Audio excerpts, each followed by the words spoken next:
Who is the third man in the midfield and where are you going to go? The third man in the midfield is Clarence Seedorf. For me, is the most underrated player in the Champions League.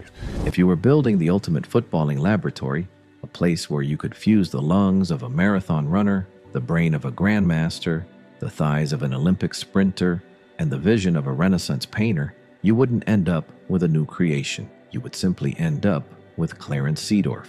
In the modern era, we are obsessed with specialists. We have the number 6 who breaks play, the number 8 who progresses the ball, and the number 10 who creates magic. But to categorize Clarence Seedorf as just a defensive midfielder or just a playmaker isn't just a tactical error. It's a footballing insult. Seedorf was the ultimate Swiss Army knife in a world of plastic cutlery. He didn't just play the game, he solved it. He remains the only man in the history of this beautiful sport to lift the old big ears, the Champions League trophy, with 3 different clubs: Ajax, Real Madrid, AC Milan. That isn't a coincidence, that is a guarantee. If you had Seedorf in your midfield, you weren't just competing, you were inevitably winning.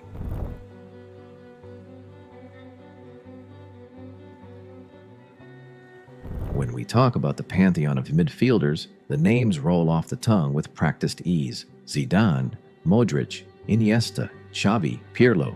These men are the poets of the pitch. But here is the uncomfortable truth for the purists. Seedorf could do everything they did, but he could also do everything they couldn't. Physically, Seedorf was and still is a marvel, an unathletic-looking guy only if you've never seen a statue carved from granite.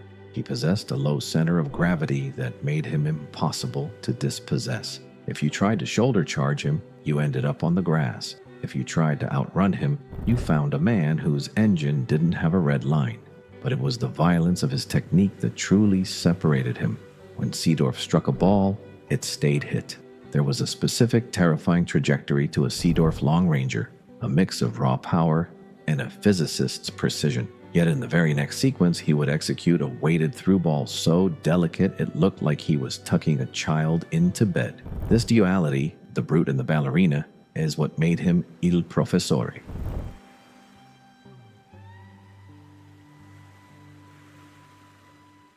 The story starts in 1992. Imagine a 16-year-old walking into the Ajax dressing room. At an age where most of us were struggling with algebra, Seedorf was debuting for the biggest club in the Netherlands. Real Madrid caught wind of him at 14, but his parents, blessed their wisdom, insisted he finish school in Holland. It turned out to be a masterstroke of fate. Under the stern, tactical eye of Louis van Gaal, Seedorf became a vital organ in the greatest Ajax side of the modern era. By 18, he wasn't just prospect, he was a pillar.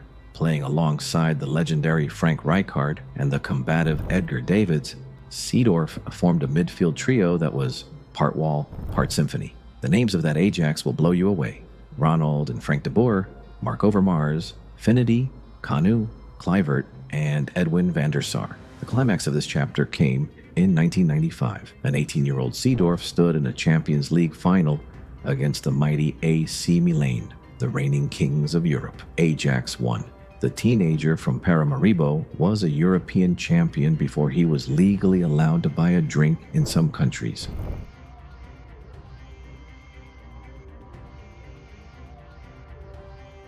While his Ajax teammates mostly stayed put, Seedorf had the wanderlust of a man who knew he had more to teach the world. He moved to Sampdoria to test himself in Serie A, which was, at the time, the NBA of football. He was 19, playing for a weaker side, yet he commanded the pitch with the arrogance of a veteran. Fabio Capello saw enough. Legend has it that Capello approached Seedorf in a parking lot after a match and told him, "You're coming to Madrid." At 20 years old, he arrived at the Santiago Bernabeu. Most players melt under that white shirt. Seedorf wore it like a second skin. Alongside Fernando Redondo, he transformed Real Madrid from a 6th-place team into La Liga champions in his first season. He was the most used midfielder in the squad. Why? Because you don't bench the professor. In 1998, he won his second Champions League title with Madrid. But the boardroom at the Bernabeu has always been a fickle place. They began eyeing Zinedine Zidane and foolishly tried to push Seedorf into a wider role, to accommodate flashier names. Seedorf, knowing his worth, packed his bags. Manchester United and Arsenal were desperate for him, but the lure of Italy called again.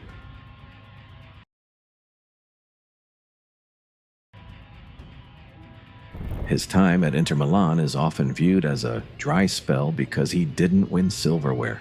But look closer. This was an inner side cursed by the tragic knee injuries of Il Fenomeno Ronaldo. Seedorf was often a one-man rescue party, scoring some of the most outrageous goals of his career, including that iconic 40-yard screamer against Juventus. Then came the trade that changed the balance of power in Europe forever. In 2002, Inter swapped Seedorf to AC Milan for Francesco Coco. To this day, it remains one of the most lopsided deals in the history of the sport. At AC Milan, Carlo Ancelotti realized he had found the final piece of his tactical puzzle. He dropped Seedorf into a deeper role, flanking the cerebral Andrea Pirlo and the ferocious Gennaro Gattuso. This wasn't just a midfield, it was a biological system. Pirlo was the vision, Gattuso was the heartbeat, and Seedorf was the muscle and the soul. In 2003, he won his third Champions League with a third different club. History was made, but he wasn't done.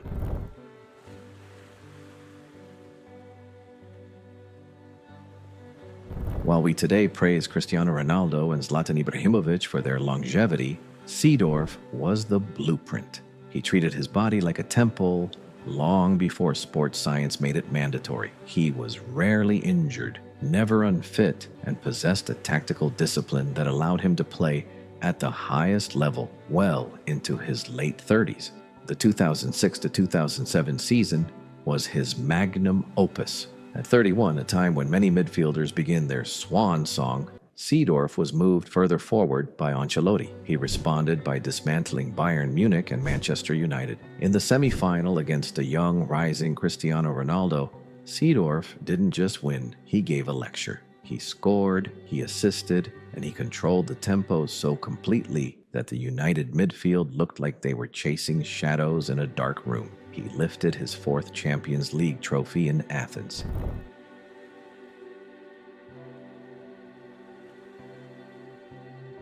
Clarence Seedorf retired in 2014 after a final flourish in Brazil with Botafogo. He left the game with over 1,000 matches played and 20 major trophies. But the numbers don't tell the whole story. The human side of Seedorf was his class. In a 22-year career playing at the absolute bleeding edge of physical competition, he was sent off only twice. He didn't need to cheat. He didn't need to be dirty. He was simply better than you. He is the man who taught us that you don't have to choose between being a destroyer or a creator. You can be both. You can be the guy who wins the tackle and the guy who scores the volley from 30 yards. We talk about the all-time greats, and we often leave Seedorf out of the top 5. We shouldn't.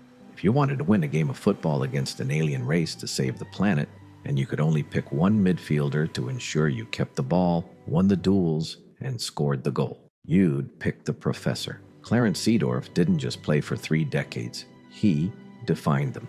He was the bridge between the old-school grit of the 90s and the hyper-technicality of the 2010s. He was and remains the most complete footballer to ever lace up a pair of boots.